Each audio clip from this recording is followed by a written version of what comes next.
Hello दोस्तों, नमस्कार। आज की कहानी है गृहस्थ बड़ा या सन्यासी। प्राचीन समय में एक राजा था। उस राजा की एक बड़ी ही विचित्र आदत थी। जब भी नगर में कोई साधु या सन्यासी आता था तो वह उसे बुलाकर पूछता था कि गृहस्थ बड़ा या सन्यासी। अगर कोई कहता कि गृहस्थ बड़ा है तो वह राजा उससे कहता था कि तो फिर आप सन्यासी क्यों बने? चलिए गृहस्थ बनिए। इस तरह वह उस सन्यासी को भी गृहस्थ बनने का आदेश देता था। अगर कोई कहता कि सन्यासी बड़ा है, वह उससे प्रमाण मांगता था। प्रमाण न दे पाने पर वह उसे भी गृहस्थ बना देता था। इस तरह कई संत आए और उन्हें सन्यासी से गृहस्थ बनना पड़ा। एक दिन नगर में एक महात्मा का आगमन हुआ। उसे भी राजा ने बुलाया और अपना वही प्रश्न पूछा, गृहस्थ बड़ा या सन्यासी? महात्मा बोले, राजन, न तो गृहस्थ बड़ा है न ही सन्यासी। जो अपने धर्म का पालन करे वही बड़ा है। तो राजा बोला, अच्छी बात है। क्या आप अपने कथन को सत्य सिद्ध कर सकते हैं? महात्मा ने कहा, अवश्य। इसके लिए आपको मेरे साथ चलना होगा। राजा महात्मा के साथ चलने के लिए तैयार हो गया। दूसरे ही दिन दोनों घूमते घूमते दूसरे राज्य निकल गए। उस राज्य में राजकन्या का स्वयंवर हो रहा था। दूर दूर से राजा और राजकुमार आए हुए थे। बड़े ही विशाल उत्सव का आयोजन किया गया था। राजा और महात्मा दोनों उस उत्सव में शामिल हो गए। स्वयंवर का शुभारंभ हुआ। राजकन्या राजदरबार में उपस्थित हुई।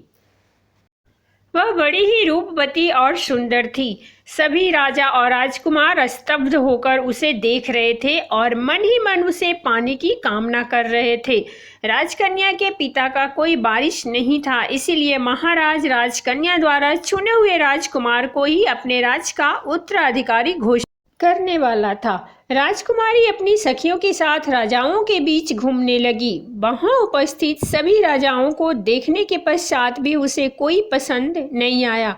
राजा निराश होने लगे। राजकुमारी के पिता भी सोचने लगे कि स्वयंवर व्यर्थ ही जाएगा, क्योंकि राजकुमारी को तो कोई वर पसंद ही नहीं आया। तभी वहां एक तेजस्वी सन्यासी का आगमन हुआ। सूर्य के समान उसका चेहरा कांति से चमक रहा था।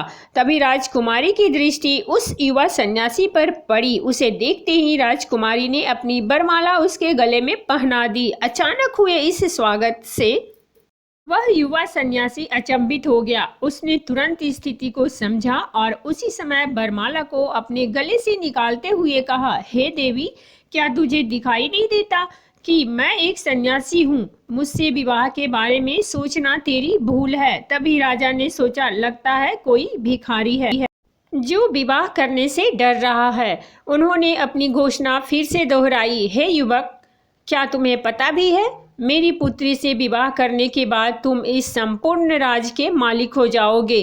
क्या फिर भी तुम मेरी पुत्री का परित्याग करोगे? सन्यासी बोला, राजन, मैं सन्यासी हूँ और विवाह करना मेरा धर्म नहीं है। आप अपनी पुत्री के लिए कोई अन्य वर देखिए। इतना कहकर वह वहां से चल दिया। किंतु वह युवक राजकुमारी के मन में बस चुका था। उसने प्रतिज्ञा की कि मैं विवाह करूंगी तो उसी से, अन्यथा अपने प्राण त्याग दूंगी। इतना कहकर वह भी उसके पीछे पीछे चली गई। वह राजा और महात्मा यह सारी घटना देख रहे थे। महात्मा ने कहा, चलो हम भी उनके पीछे चलकर देखते हैं क्या परिणाम होता है। और वह दोनों भी राजकुमारी के पीछे पीछे चलने लगे। चलते चलते वह एक घने जंगल में पहुंच गए। तभी वह युवा सन्यासी कहीं अदृश्य हो गया और राजकुमारी अकेली रह गई। घने जंगल में किसी को न देखकर राजकुमारी व्याकुल हो उठी। तभी वह राजा और महात्मा उसके पास पहुंच गए और उन्होंने राजकुमारी को समझाया। वह दोनों उसे उसके पिता के पास छोड़ने के लिए ले जाने लगे। वह तीनों जंगल से बाहर निकले ही थे कि अंधेरा हो गया। चलते चलते वह तीनों एक गांव में पहुंचे। वहां के चौपाल पर जाकर बैठ गए। बहुत सारे लोग वहां से गुजरे, लेकिन किसी ने इनका हाल तक नहीं पूछा। तभी वहां से एक गाड़ीवान गुजरा। वह अपनी पत्नी और बच्चों के साथ खेत से घर आ रहा था। उसने देखा कि वह तीनों ठंड से ठिठुर रहे हैं। वह उनके पास गया और पूछताछ की तो महात्मा ने भटके हुए मुसाफिर बताया।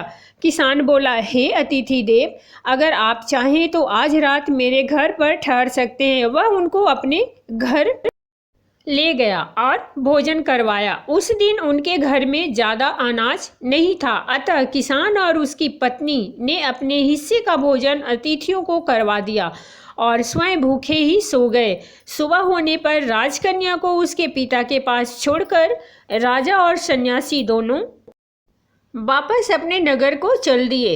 महात्मा ने राजा से कहा, देखा राजन, राजकन्या और राज्य को छोड़ने वाला वह सन्यासी अपनी जगह बड़ा है और हमारे अतिथि सत्कार के लिए स्वयं भूखा सोने वाला वह गृहस्थ किसान अपनी जगह बड़ा है।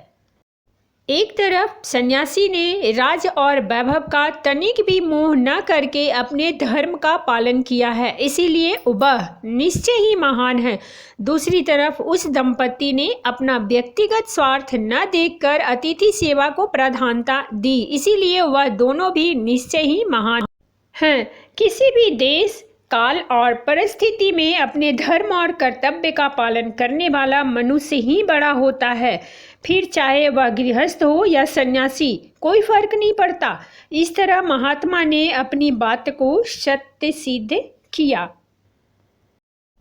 तो दोस्तों, आज की कहानी कैसी लगी आप हमें अब कमेंट्स बॉक्स में ज़रूर लिखकर बताएं, और अगर कहानी अच्छी लगी हो तो प्लीज़ मेरे वीडियो को लाइक करें, शेयर करें सर, और मेरे चैनल को सब्सक्राइब करें। और कहानी को अंत तक देखने के लिए बहुत बहुत शुक्रिया।